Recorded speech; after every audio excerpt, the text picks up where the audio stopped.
of the most frequent questions I'm asked is how to go about painting the green for Sons of Horus power armor.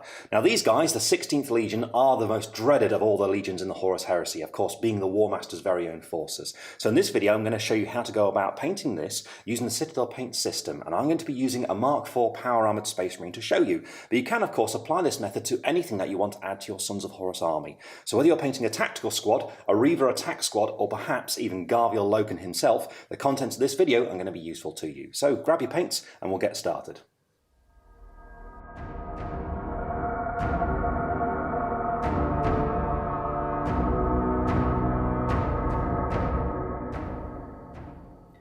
Whenever you're painting Space Marines, it's almost always best to start out with their main armour colour. So in this case, we're going to be starting out by painting the green power armour. However, the first stage for painting this Sons of Horus Space Marine is actually going to seem a little bit unusual because we're not going to use green. Instead, the base colour is going to be Mechanicus Standard Grey. Now the reason for this will become evident later on when we do start adding the green to it, but for the time being, what you need to do is make sure you give the paint a really good shake before you use each colour as well. And I'm going to be applying this all over the Marine wherever we want it ultimately to be green. So for that reason, I'm going to be using my large base brush. Now what you need to do is make use of a palette here. Get some of the paint and put it onto the palette, because doing so allows you to thin it down with a little bit of water. You don't need very much, but doing so means that the paint will dry smoother, so we'll get a nice smooth finish to the armour.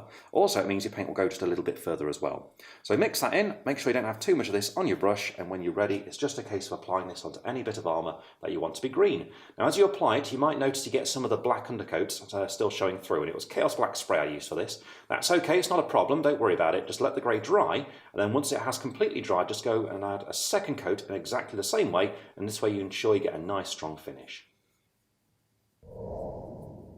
With that second coat of Mechanicus Standard Grey applied, we can now move on to the next step, which is to start to turn the armour green. Now for this we're going to use Cabalite Green, which is a layer paint, and well, this is why we started out with grey in the first place, you see, because layer paints are slightly transparent, so a small amount of that grey is going to show through when we do this. We could have started out with a dark green, but the effect would have been subtly different, and with Sons of Horus we want that slight greyishness to their armour. So what we're going to do with this is basically apply it in the same way that we did with Mechanicus Standard Grey. I'm still using my large base brush for this, and all I'm going to do is put it on my palette and use that to thin the paint down with only a small amount of water, just to ensure that when it's dry we've got a nice smooth result. And make sure you don't have too much on your brush so you're not applying too much at once, and when you're ready it's just a case of painting this onto all the areas that you want to be green. And as before, I am going to be applying 2 thin coats to ensure that the finish is nice and consistent.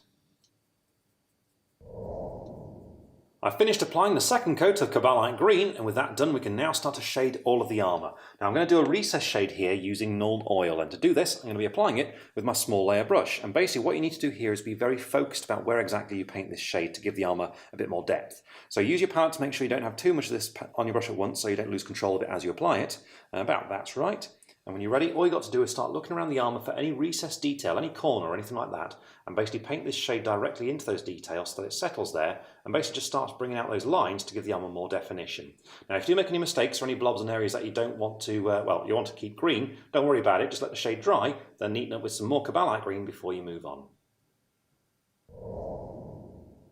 The recess shade is now fully applied, and you can see just what a difference it makes by helping all those armour panels stand out nicely. But what we need to do now is to highlight the miniature, and for this we're going to use Dawnstone, and the technique I'm going to use is called edge highlighting. Now to do this you need as fine a brush as you can get. A small layer brush is ideal for this, and basically what you do is use your palette to make sure the paint is flowing really smoothly from your brush. It's very important for this sort of technique to work, basically so the paint applies smoothly exactly where you want it. So thin your paint down with a little bit more water than normal. You want about that sort of consistency. Then just drag your brush along and twist it to bring the bristles together, and this gives you lots of control as to where exactly you paint, place the paint. And what you're looking to do is to pick out all the sharper edges and paint a line of this colour following all of them. So for example on the faceplate, on the grills we've got here, all I'm going to do is just as neatly as possible paint a line of grey following each of them there like that, just to help bring out these details and give a bit of definition to them. Now sometimes these edges are actually very distinct. For example on top of the helmet we've got this vent here, and in cases like this what you can do is hold your brush about 45 degrees from the miniature and just run it along there like that, and that way you get a nice neat line really quickly. And there we are. Once you've finished applying that highlight, the green power armour is complete. Now the next detail we're going to start painting is going to be all the silver details, and these are things like the mechanical parts on the bolt gun, the vents on the backpack, all that sort of stuff. And all these details we're going to start out by base coating them with lead belcher, and then we'll shade the details using Null Oil. Once that's completely dry we'll add a highlight of Runefang Steel to finish them off. But starting out with our base colour of lead belcher, I'm going to use my small base brush for this, and once again use your palette to thin your paint down so it's flowing nice and easily. And basically it's just a case of picking out all the details that you want to be silver. But be aware now, just be careful whenever you're getting close to any parts that we've completed so far. So for example, if I start here on the bolt gun, all the details that we've not painted yet don't matter, but as you get close to that green gauntlet, just be really neat so as not to get any silver on those parts. Once you've finished base coating all the parts you want to be silver, the next thing to do is to shade all over them using Nuln Oil. Now I'm using a small airbrush to apply this because I don't want to put on too much at once so that I don't lose control of it. Allow the shade to dry completely and then it's time to highlight the silver using Rune Fang Steel, still with your small layer brush. And what you want to do is follow all the sharper edges, just pick them out with some lines of this silver just to help them stand out. And with that highlight applied, the silver is now complete. Now the next area we're going to move on to is painting all the black details. And this is going to be for things like the gun casing and pipes and that sort of thing. But it's worth knowing that the Sons of Horus aren't actually as regimented as other legions. So if you want to, you can even paint some armor panels black and just vary it from miniature to miniature. It's a great way of adding some variety, but it's entirely up to you whether you do this or not. Now the colour we need first of all is a Baden Black for our base coat, and then we're going to highlight it using Eschen Grey. But starting out with a Baden Black for our base coat, I'm going to use my small base brush for this, and as usual, just make use of your palette to make sure the paint's nice and thin so it applies smoothly. This way we avoid any brush marks as we apply it. And once you've got the right sort of consistency, it's just a case of identifying all those parts that you want to be black and applying this colour to it. So I'm going to start here on the bolt gun, just being really careful whenever I'm getting close to the silver or the green at this stage, and just be as neat as you can as you work your way around the miniature. And once you've base coated all those black areas, the next thing to do is to highlight them using Eschen Grey and your small layer brush. And there we are, all the black details are now finished, and you can see I've picked out one of the shoulder plates in black and also one of the knee pads as well, and you can choose to do this as much as you want just to give a bit of variety to your legionaries. Now the next area of colour we're going to do basically has the same sort of thing. You can paint it on whatever details you want, and this is going to be all the gold. Now to do it we're going to start out with Balthazar Gold, and I'm going to be applying this colour using my small base brush once more. And well, as usual, put it onto your palette so that you can thin it down and control it, and that's especially important at this stage because now we're going to be working around lots of details that we've finished. So do make sure you get rid of most of that paint on your palette, get your brush to a nice point, and when you're ready it's just a case of picking out what details you want to be gold. I'm going to be doing things like the shoulder pad rims like we've got here, any other details like skulls, and also the studs that we've got on the leg.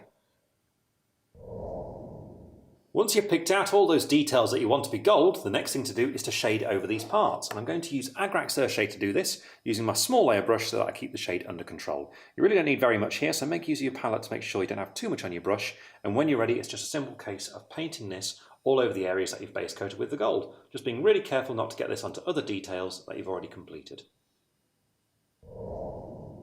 Once the shade is completely dry, we're ready to finish off that gold by highlighting it, and I'm going to use Sycorax Bronze to do this. And the technique is once again going to be edge highlighting, so I'm going to use my small layer brush to apply it, and as before, just make sure you thin your paint down on your palette so it's flowing nice and smoothly, so it's not resisting as you're trying to paint it onto these details. And once you've got the paint ready, by that sort of consistency and not too much on your brush, it's just a case of picking out all those sharper edges and running this colour along them. And there's plenty of details on this sort of stuff where you can just use the edge of your brush, follow those lines along there like on the shoulder pad rim to get a nice neat highlight really quickly.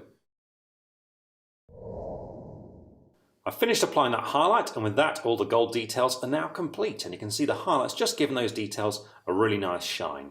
And now we can move on to the next feature, which might actually not appear on your miniature at all. It really depends on how you built it. Basically it's all the leather next. Now all these details we're going to start out by base coating them with Rhinox hide, then we'll shade all over them with Agrax Earthshade before finishing off with a highlight of Doombull Brown. But starting out with our base colour of Rhinox hide, I'm going to use my small base brush for this, and like I say, it really depends on how you built your miniature as to what details you're painting here. In my case, I'm going to be painting the straps that are holding the combat blade onto the Space Marine's backpack, and also the holster down here for his bolt pistol too. And all you've got to do is apply this base colour to these details, being as neat as you can as you get close to parts that you've already finished. The next stage is to apply a coat of Agrax Earthshade over all of the leather, and as always with shade, just be careful that you don't lose control of it, so I'm applying it with my small layer brush. Once the shade is dry, highlight all the leather using Doombull Brown and your small layer brush, and all you need to do is just follow along all the sharper edges.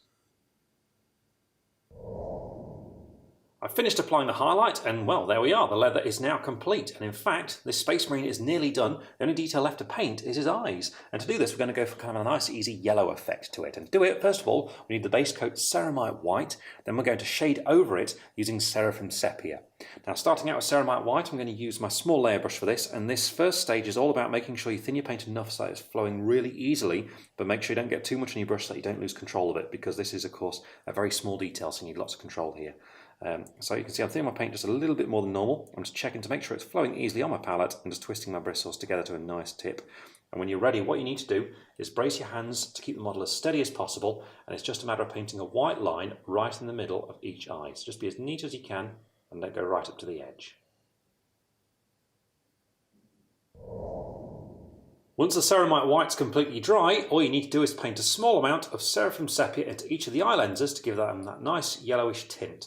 And with that done, all that remains is to apply some transfers to the miniature and to base it. And as always, I recommend you base it in the same way as the rest of your army.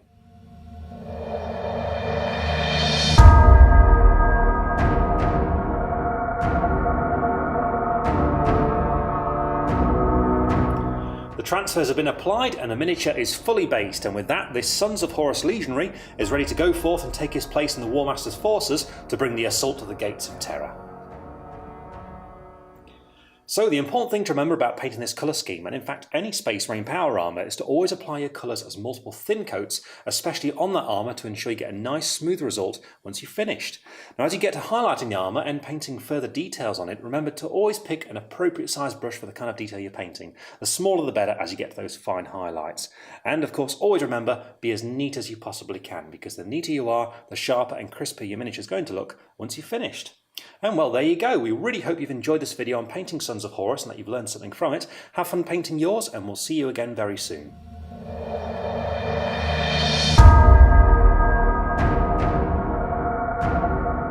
If you enjoyed that tutorial and you'd like to see more, then why not subscribe to our YouTube channel, Warhammer TV, which is full of loads of other tutorials, but also trailers and miniature showcases too. If you want to watch some right now, why not check out some of the videos down below.